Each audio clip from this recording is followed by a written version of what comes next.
you heard of something, Mike? This is a new thing that's been coming up called cancel culture. No. It's crazy, right? What is cancel culture? So cancel culture is this thing, right? It's nuts, right? Where they will find anything you've ever done or anything that you may do, regardless of context, and try to make sure you can't ever make a living again. That's not true. They don't do that to Democrats. Well, it's funny you say that.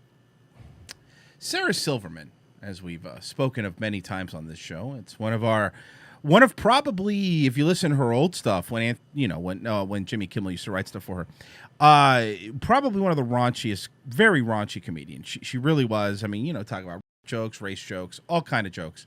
Lost her virginity to Kevin Brennan. Yeah, I always like to remind throw that in there. Yeah. Well, she is upset because they've been going through her stuff, and they have been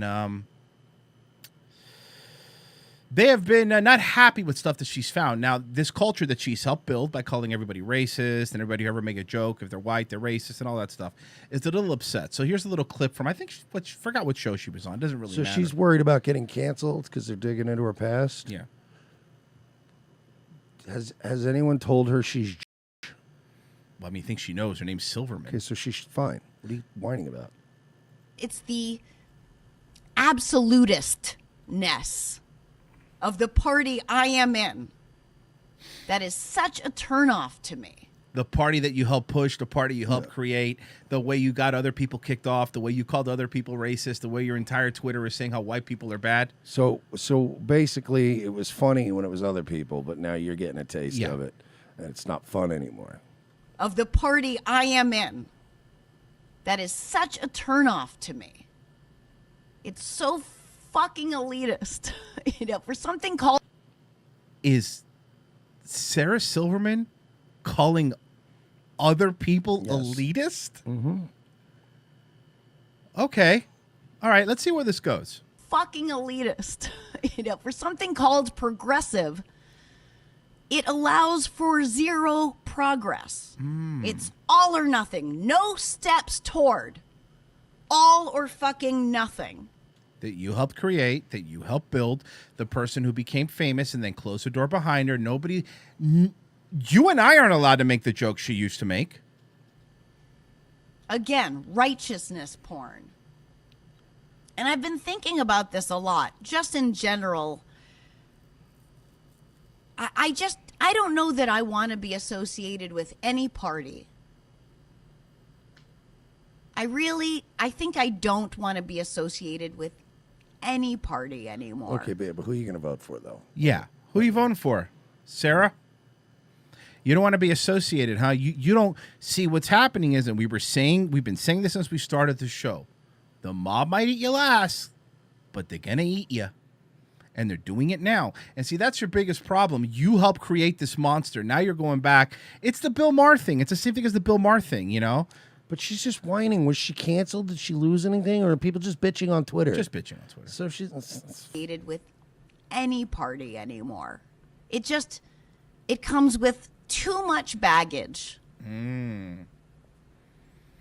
Every party. It comes with so much fucking baggage. Where was this enlightenment during Trump's tenure as president? Yeah. Where was this enlightenment when you were calling white people for making jokes? Where was it? And also, another question, if you don't mind. What about all the people who have no political affiliations, who you guys still try to gang up on and cancel because they won't toe your party's line? Like, how many people have you tried to cancel that aren't even involved in politics?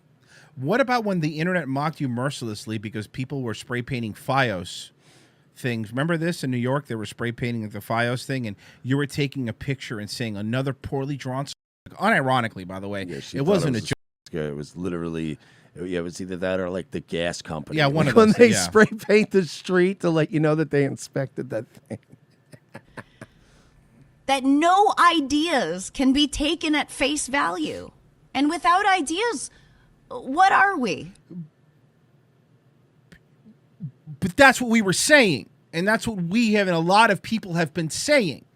Now you care about ideas when you were fucking talking about people that had uncomfortable things to say or things that you didn't like, you were lambasting them. You were fucking going after them on Twitter. You were destroying them. You and fucking Seth, your little boy Seth Rogen, all of you people, you made your fucking career on being edgy and saying things that were uncomfortable.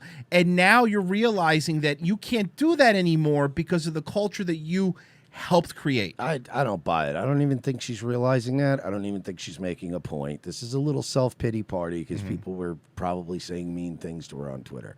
That's all this is. She's not going to change. She's not different. She's not enlightened now. She's not, this isn't like, oh, wow, oh, now all of a sudden you come around. She's not coming around. She's having a little pity party because people said mean words to her on Twitter because she probably did blackface too at some point. She did. Yeah, she did. That's right. She did. We've shown the pic. She's done blackface. Without a common truth, how can we talk about it? You know, Republicans might hear an idea that they would totally agree with, but if it comes from AOC, then they hate it. Well, yeah, because AOC is calling them a bunch of racist baby killers. Yeah. Fucking kids in cages, which we're going to get into here in a second. But because of that, all of the sudden now, no, I don't want to hear any ideas from you. That moment's past. You lost that chance a long time ago.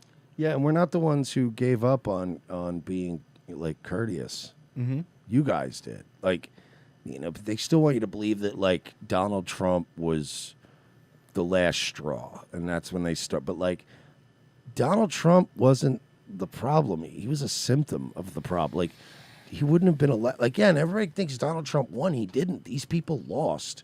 Their open, unapologetic hatred of regular flyover state people is what made them, like, they lost. They're hateable people.